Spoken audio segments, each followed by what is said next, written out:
Hello race fans, welcome to the Le Castellet circuit for the 2023 French Grand Prix. We're here at this circuit that joined the calendar in 2018. Let's see what our drivers can do and where they can qualify on this grid. Let's look at the practice report for the French Grand Prix. Keita Watanabe looks to be coming back after, well, 4 DNFs in the last 6 races. Hopefully he can change his form around. He's always been very good around the French Grand Prix, so let's see if he can continue this form. Watanabe 3rd and Mick Schumacher down in 9th, recovering some confidence after failing to make the podium after a very good qualifying last time out.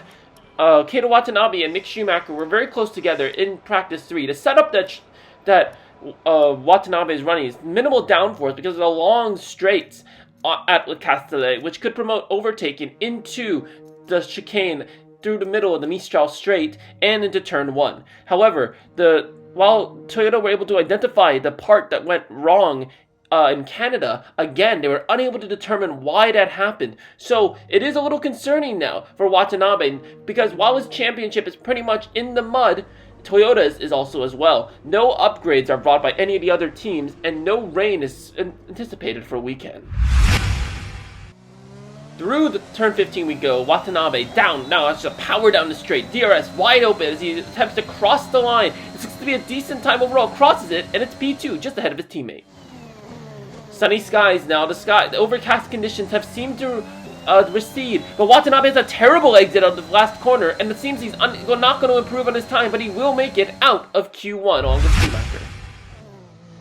Through the last turn we go. A little slow entry and exit for Watanabe. He's trying to qualify on the medium tires. A little bit scarring from Portugal where he didn't, but Watanabe makes it to 2nd.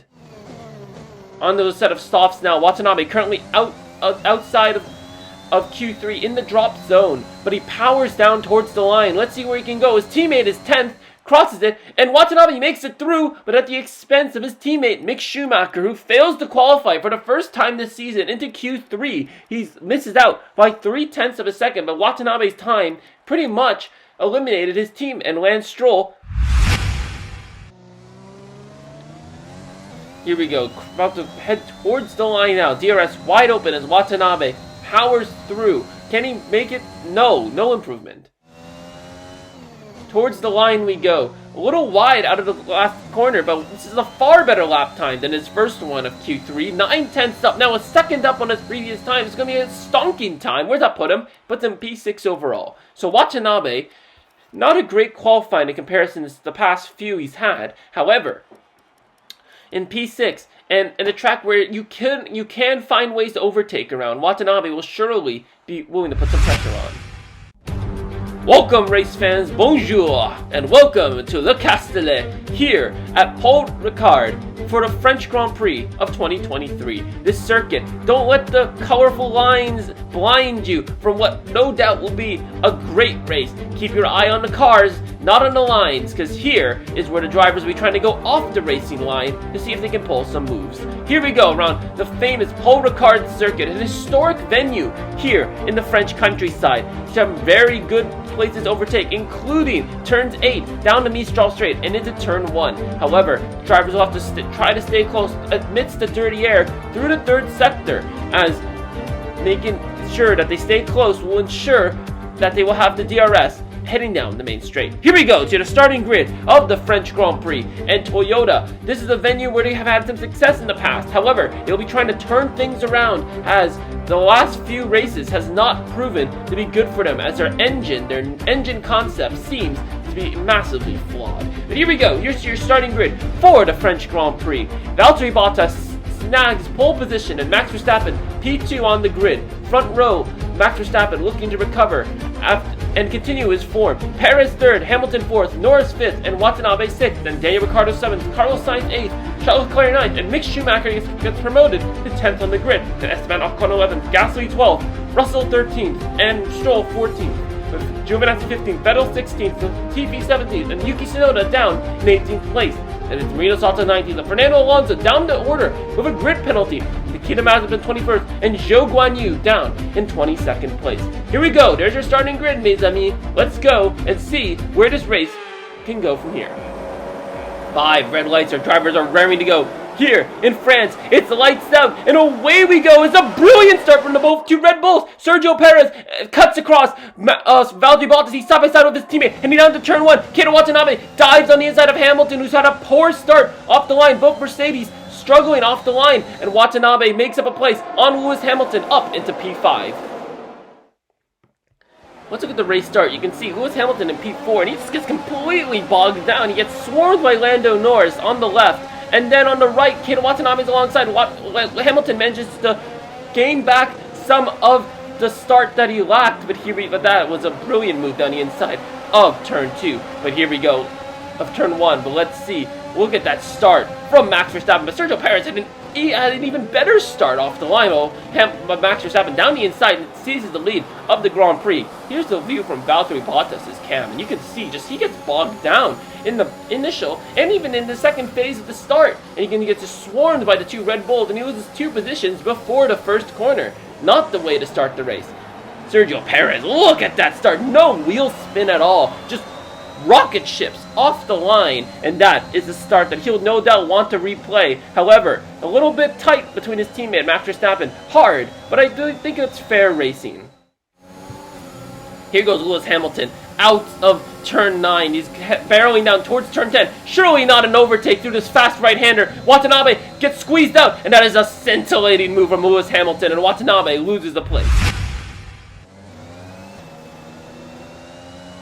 Ooh, that's a little wide from Watanabe, heading through turn 6 into turn 7 now, heading down the long Mistral straight. And here goes Carlos Sainz. He had a brilliant exit, and look at that overspeed he's carrying. No DRS on this lap, but he doesn't need it. He's powering down around the outside, heading down into the chicane. Watanabe dive bombs in, but he goes a little too deep. He blocks the corner, tries to position his car, but he has a compromised exit through turn 9, and Carlos Sainz powers down again. And here we go, in the slipstream. Is he going to pull the same move on Hamilton? Down the inside into turn 10. Long sweeping. Watanabe gives him the room. And Carlos Sainz. Here goes Daniel Ricciardo out of turn 7. And if Carlos Sainz can make the move on Watanabe, then Daniel Ricciardo with DRS in that McLaren surely will make the move. And he does. A very easy move down to Mistral straight. Watanabe looks for a move down the inside into the chicane, but unfortunately he backs out. But he does take out the bollard for a good measure. Down in P8. And there goes, is that Max Verstappen? Max Verstappen's going slow. He doesn't have an engine problem. Let's see. Oh, it's a puncture. It's a puncture. Right front puncture on the Red Bull.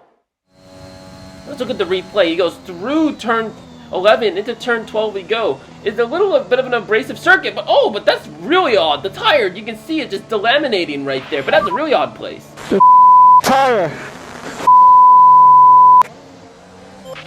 And that's going to lose Max Verstappen not only the lead, but a whole slew of positions. And what seemed to be a great start for the Red Bull driver seems to be going downhill.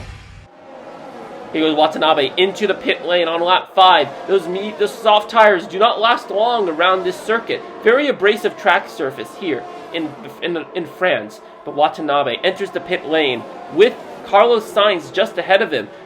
So can he jump the Ferrari that passed him on the opening laps? We'll see as he enters the pit box now. What can Toyota do for a pit stop? That is a very good stop from the Toyota boys and girls. Unfortunately, it's not enough to pip the Ferrari. 2.1 seconds on that one as he exits the pit lane now to rejoin the circuit down in 18th place. But here come the two Hasses and Max Verstappen. He just cuts in front of Zhou Guanyu and Max Verstappen, who gets a compromised entry into turn 1. He goes a little wide though, but Verstappen unfortunately can't make the move. He does make the move on the Haas of Zhou Guanyu. Down the inside into turn 3 goes Watanabe on Mazepin, and he makes up a position after falling down the order during the pit stops.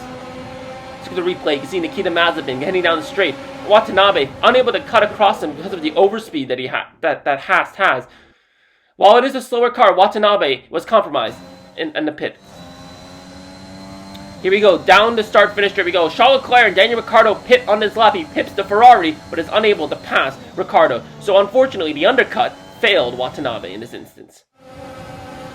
Here goes Daniel Ricciardo closing in on not only Carlos Sainz, but they're being impeded by Marino Sato. Carlos Sainz of DRS makes it by. They all have DRS. Here we go. It's 3 wide down the Mistral straight. Heading down into the chicane. This will not go 3 wide. Here it goes. Sainz squeeze. Sato gets a little compromise, and Watanabe takes the pieces from Daniel Ricciardo's double overtake on the two cars, and that was some scintillating racing. Look at the replay. You can see here, just Carlos Sainz gets squeezed by Sato, and then Sato has a compromised entry into the second part of that chicane, and Watanabe just manages. That was beautiful. That was poetic almost. The car mastery. Look at Carlos Sainz here. You can see down the inside he goes, but there's already 2 cars trying to take that apex, and so Sainz has got nowhere to go. He's got to back out of it, and that unfortunately leaves him vulnerable to not only Daniel Ricciardo, but also Keita Watanabe. But Carlos Sainz gets by Marino Sato, but Max Verstappen powers past him as well. Here's Marino Sato, a sitting duck in that slow Alfa Romeo, and you can see Carlos Sainz almost gets the move done actually, but he backs out of it, knowing that if he tries to go down the inside and do a little dive bomb, that could result in a big crash. Here goes Watanabe. He's right behind the wheel of Daniel Ricciardo. Ever since he slapped on those medium tires, the pace has seemed to be unlocked in that Toyota TF112. Down the start-finish straight we go. DRS wide open. Ricciardo looking to make a move on his old teammate Sebastian Vettel, heading down into turn 1 around the outside of the Aston Martin he goes, and that is a great move from Daniel Ricciardo. Unfortunately, Watanabe tried to get the move done on Sebastian Vettel, but he fails, and now he's under pressure from Max Verstappen, who's the fastest man on the track. Down the inside into turn 3, he pressures the Aston Martin around the outside of turn 4, becomes the inside of turn 5, and there he goes. Beautiful move from Keita Watanabe, and now he's trying to close in on Daniel Ricciardo, who's gotten very, very close to the other Alfa Romeo of Yuki Tsunoda, former teammate of Watanabe. They all have DRS, and now are we going to see another 3-wide moment? We might just see a bit of contact at the back of that Alfa Romeo, and Watanabe shows the king of the late breakers how to get things done, and that is a beautiful move from Watanabe. 2 moves in 1 corner. Great stuff from the Japanese driver. Let's look at the replay. You can see here, yeah, he tries to go left. He tried to pull a little bit of a dummy move there, but unfortunately, it resulted in contact with Yuki Tsunoda, and that easily could have been a puncture. And considering Verstappen's puncture, these Pirelli tires are susceptible to them. Okay, Yuki, let's push. Mate, I am! Look! Again, pushing! And here goes from Daniel Ricciardo's perspective. Yeah, there's a bit of contact even with the McLaren. So a little bit of an audacious dive bomb from Watanabe. Unfortunately, the FIA will not look into it. Back in it, heading in towards Nicholas Latifi. Into turn 15 we go. And while that is not a conventional place to overtake, Watanabe will surely be happy to use the Williams as a roadblock. He's closing up to George Russell now, heading down the Mistral Straight, and Watanabe has got a good run here. He's going to look for some payback after being passed there many times, and Russell, despite a great qualifying, has nothing to respond to the superior pace of that Toyota, and Watanabe gets the move done as Stroll and Hamilton seem to have a side-by-side battle through the chicane, and Lance Stroll vulnerable to Watanabe. Down the inside he goes, and that is again not a conventional place overtake. Closing in now on Antonio Giovinazzi, and Watanabe has been showing a master class of overtakes. Those medium tires seem to be the ideal race tire to be on around Le Castellet. Closing up to Lewis Hamilton now. Can he get the move done on this Mercedes? He's going to get the move done on Gasly though. The AlphaTauri, the hometown favorite, does not have DRS. Gasly tries to fight back, dives on the inside into the chicane, but Watanabe is going to try and get a better exit. A bit of a corner cut by Watanabe. The FIA did not investigate, which is a little debatable there. However, there he goes, barreling towards turn 10. Gasly has got no answer to the superior pace of that Toyota, and Watanabe just takes the place. Closing up to Lewis Hamilton now. He's in the DRS of Hamilton. Gasly pits, so there's going to be a place gained again from Watanabe, and more pitters. Closing up to Hamilton now. Can he get the move done? ERS and DRS deployed down this main straight, and Hamilton's left vulnerable. He does not have the DRS on his teammate Valtteri Bottas. He goes, Watanabe going to move towards the inside into turn 1, and that is move done and dusted on the Mercedes driver and up into P4. Closing up to Lando Norris now. Norris has DRS, but Watanabe is very close to the McLaren driver. Down the start-finish straight we go. Towards turn 1. What can he do? Pulls to the inside. Dives down the inside. Lando gives him the room. A little deep from Watanabe. He cuts across turn 2. And he squeezes Lando Norris out. And that's not going to make him happy. Yeah, not happy at all from the British driver. Watanabe's up into the podium places. Bottas pits on this lap. And Perez re-seizes the lead of the French Grand Prix, and Watanabe gets promoted to second place. And Watanabe enters the pit lane with Lando Norris tight on his tail. So Toyota is under pressure. Can they get the move done before the McLaren? We'll have to wait and see. Entering the pit lane, Lando very close. Very, very close, actually. He pits on this lap for another set of medium compound tires, as Watanabe surely is too, as Pirelli did tell us that is the ideal race strategy around Le Castellet. Into the pit box we go, and that is a very slow stop from the boys and girls at Toyota Racing, and he's impeded in the pit stops as Lando Norris pips him, heading out of the box, and that is going to be extremely frustrating for Watanabe, who will have to make that move again, but this time on the same tires as Lando Norris. In fact, he'll be a bit worn because he tried to qualify on these tires in Q2 on Saturday. But here we go, towards turn 3, and Lando Norris seems to be putting pressure on the hometown favorite Esteban Ocon down the inside, and oh, there's a bit of contact between the McLaren and the French-based Alpine team, and Watanabe leaves a room open for Watanabe around the outside of Esteban Ocon, and that's the place for Watanabe, who will just put some more pressure on Lando Norris. Down the Mistral straight we go, and Esteban Ocon, I wouldn't be surprised if he has to go into it, make an unscheduled pit stop, because that surely might have been wing damage for the French driver. Verstappen gets by, and Lando Norris around the outside of Mick Schumacher, the teammate to Watanabe, who's made an excellent recovery drive into P5, but unfortunately P5 may be not it. There's a drag race between Watanabe and Schumacher, but with those medium tires, Watanabe surely has a superior pace, and that is move done on the teammate. Down the start-finish straight we go. Hamilton pits, and he's on the softs, so a very aggressive two-stop strategy from the Silver Arrows, but he gets just ahead of Watanabe, and now Watanabe, unfortunately, might just have to settle for P5. Lando Norris having getting passed by Lewis Hamilton. Down the start-finish straight we go. ERS deployed. Norris with no DRS is sitting up. Watanabe sets the fastest lap of the Grand Prix. That is an impressive job from the Toyota driver, and he takes the place up into P4. And that's George Russell slowing down, heading through turn 5, and that is the Williams driver's race over. Look at the replay. Let's see exactly what happened. Crosses over turn 5, and yeah, oh, the engine just blows up. And George Russell, after a very impressive Q2 appearance here in Le Castellet, will be ending the weekend early. Sorry guys. No, don't apologise. There's George Russell's car, currently stuck near the technical areas, and a safety car. Safety car is deployed. It's a bit late from the FIA, I would say, and it seems that now the race is going wide open. Heading towards the safety car restart. We're going to have a 2-lap sprint race around Le Castellet. That's Yuki Tsunoda going slow in the Alfa Romeo. We may have another retiree, but the safety car is already in. Drivers are set and raring to go racing. Here we go. This is Watanabe's best chance to get the move done on the soft tire. Lewis Hamilton is running at the moment. Down the inside into turn 1. Can Watanabe make it onto the podium and turn his luck around a little deep from the Toyota driver? And unfortunately, the offense on Hamilton has to turn into defense on Lando Norris. And Watanabe now trying to defend the move. Into turn 3 we go, around the outside of the McLaren. Lando Norris still sticks through, but Watanabe holds the place, and Max Verstappen now is contesting Lando Norris, and that was a brilliant restart. Let's look at the replay. Let's see exactly what happened to Tsunoda. Similar to Russell, the smoke billowing from the back of that engine. It is a little hot around this circuit, and the engines might not be reacting well to it. As you can see, Marino Santos, Tsunoda's teammate, just gets a smoke screen in front of him. Let's see the move again. This is probably Watanabe's best chance to get the move done on Hamilton. Unfortunately, going a little deep.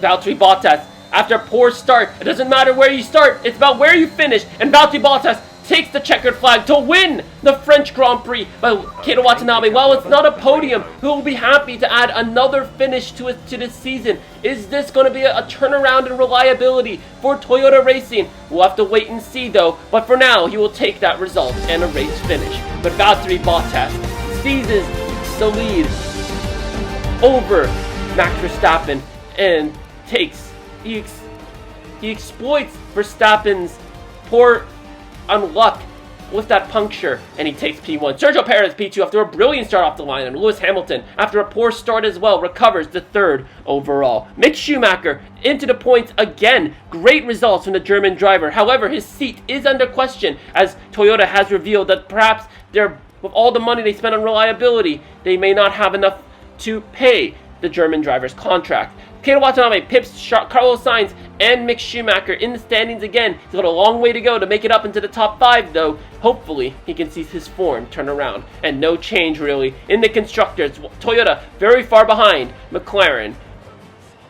Here we go, to the podium, and Valtteri Bottas will spray the victory champagne over another win, and hopefully he hopes for a 3rd straight World Championship. Can he do it? We'll have to wait and see as we head to the Red Bull Ring next. Can Bottas find success there? But that's it from us. Goodbye.